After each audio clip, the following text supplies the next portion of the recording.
Hi. Today's read aloud is called John, Paul, George, and Ben, and it's by Lane Smith. Title page, John, Paul, George, and Ben by Lane Smith. And thank you to Hyperion Books for Children for allowing us to read aloud. There's a little dedication here. I get by with a little help from my friends. Special thanks to Alexandra Balzer, Stephen Malk, Molly Leach, Mark Egan, Dr. Mary Leach, Ann Diebel, and a big tip of the tricorn hat to Bob Shea. Hear, hear, smartest lad in ye old house. Once there were 4 lads, John, Paul, George, and Ben. Make that 5 lads. There was also independent Tom, always off doing his own thing. John was a bold lad. At the start of every school year, the students were asked to write their name on the chalkboard, and every year it was the same story. John, his teacher would say, "You have lovely penmanship." "John, your confidence is refreshing." But John, come on. We don't need to read it from space.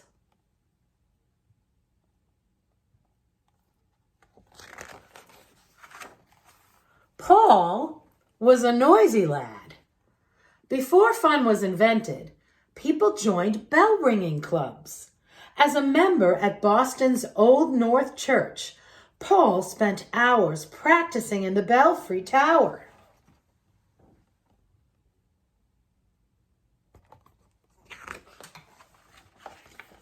Over time, that bell ringing took a toll on young Paul. All day his head was filled with loud bings, bongs. He had to practically scream just to hear himself talk. Now that's fine around the belfry, but not at work.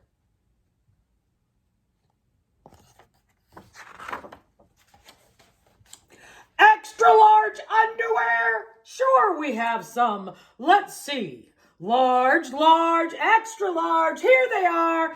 Great big extra large underwear. Paul was like a bullhorn in a china shop. Your wig? Yes, it's coming. And your polka dot shirts are coming. And the pink breeches are coming. It took many years and a midnight ride for people to finally appreciate his special talent. The redcoats are coming!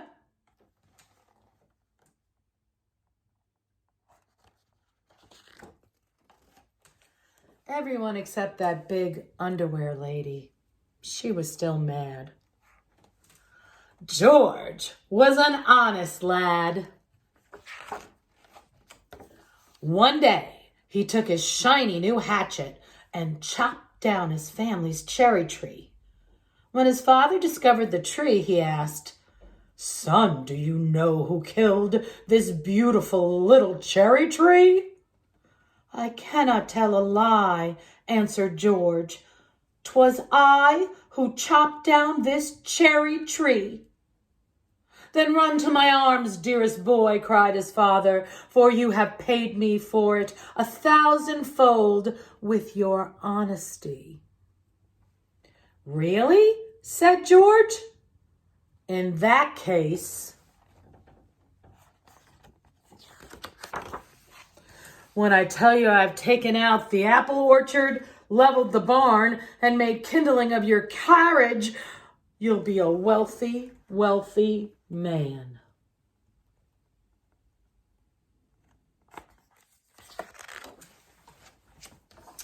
Ben was a clever lad.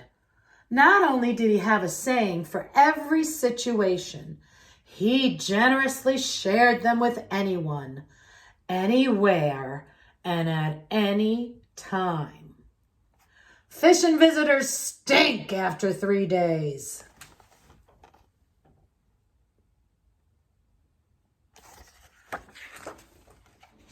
He considered it his duty to provide frequent free advice. The sleeping fox catches no poultry. Those who in quarrels interpose must often wipe a bloody nose. If your head is waxed, don't walk in the sun. 3 can keep a secret if 2 of them are dead. The townsfolk were so taken by his generosity, they came up with a saying, especially for Ben. Please shut your big yap.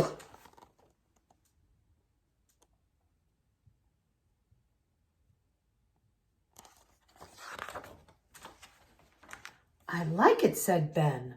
Short and to the point. Work a fox or turkey in there, and I think you've got something. Tom was an independent lad. One day, his teacher, Mr. Douglas, asked the class to make birdhouses by gluing macaroni to ye old balsa wood. Tom happily ignored him and used traditional building materials in a neoclassical design. When the class made a palm tree, Tom took one look and said, "Not on your life," and then quickly left.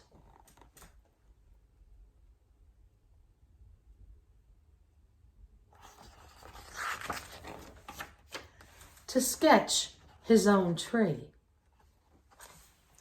Young Thomas, fumed the teacher, would you mind explaining to the class why you insist on working so independently?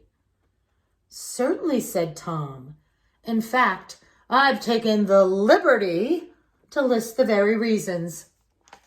Fear not, sir, I've used small words for the benefit of the dullards. Tom learned the power of his words that day. Mr. Douglas told him to pursue all the life, liberty, and happiness he wanted.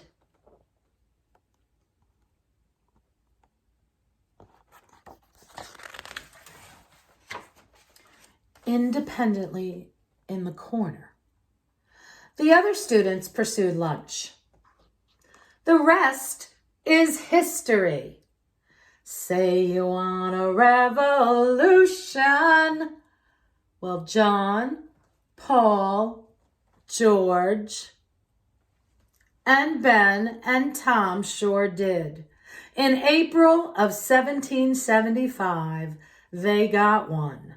The redcoats were coming. In fact, King George III's army was marching to Lexington and Concord to arrest John and the other Sons of Liberty. Fortunately, Paul Revere was a noisy man. After his midnight ride, every Minuteman, woman, and child knew who was coming and what they'd be wearing. It was the start of the Revolutionary War. The Americans needed to formally state their separation from the king. Who better than Thomas Jefferson, an independent man, to write the Declaration of Independence? And simply signing such a document was treasonous and dangerous. Ben Franklin, a clever man, said it best. We must all hang together, he quipped, or assuredly we shall all hang separately. One might think twice about signing his name. Not John Hancock, a bold man. He was the first to scribble his autograph. And man, just look at the size of that John Hancock. The war was won thanks to General Washington. Everyone thought he would make a great king for the new United States of America. But George Washington was an honest man. The last thing we need is another King George. President George, however, has a nice ring to it.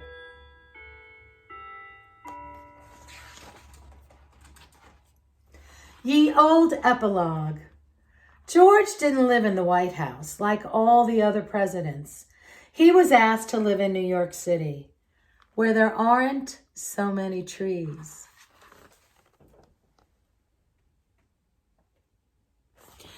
Now, taking liberties, wherein we set the record straight with ye old true or false section. So I'm going to ask you some true or false questions, and let's see if you can get them right. John had the biggest signature on the Declaration of Independence. True or false? True. It was so big, he reportedly bragged that the king could read it without his glasses. When John was a boy, his signature was always the biggest one on the chalkboard.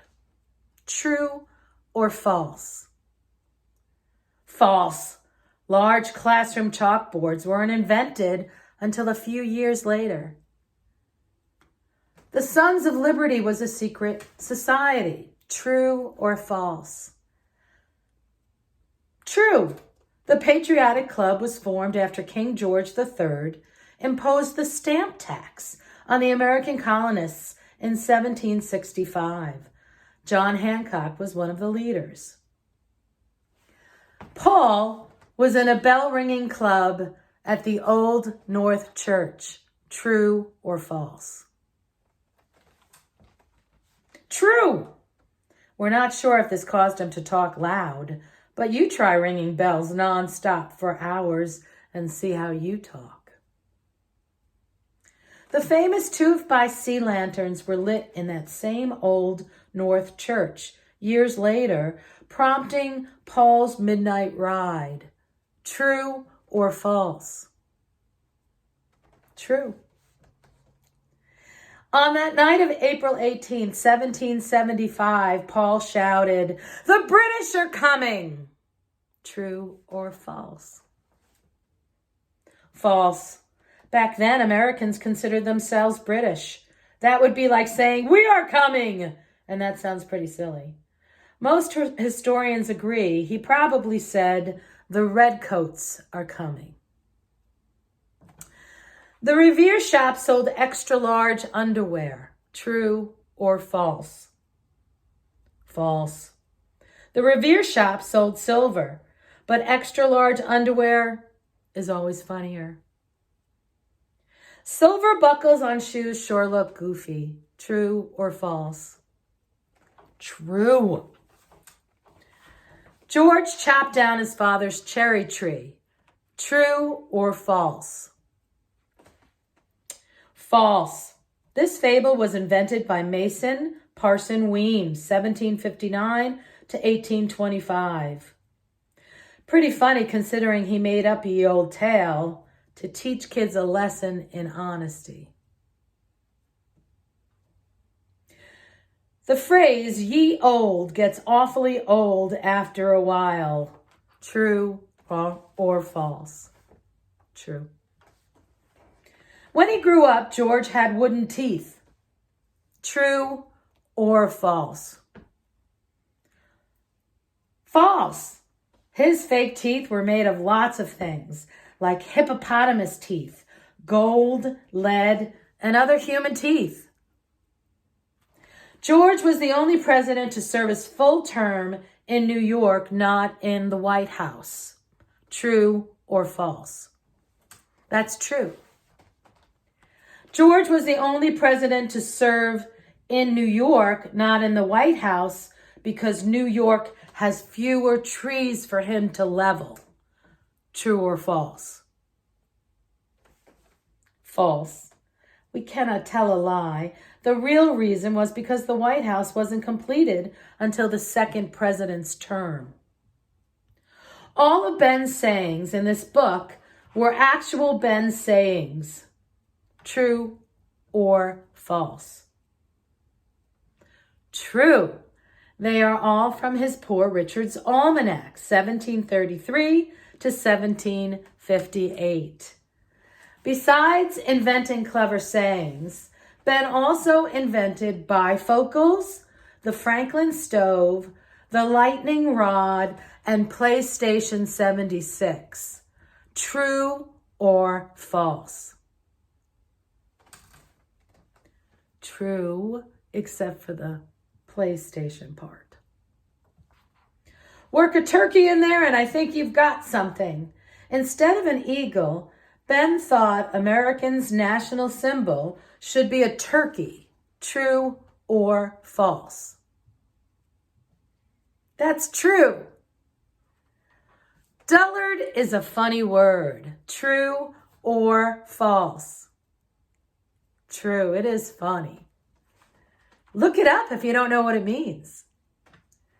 Tom's teacher was named Mr. Douglas. True. Tom's hobbies were architecture and botany.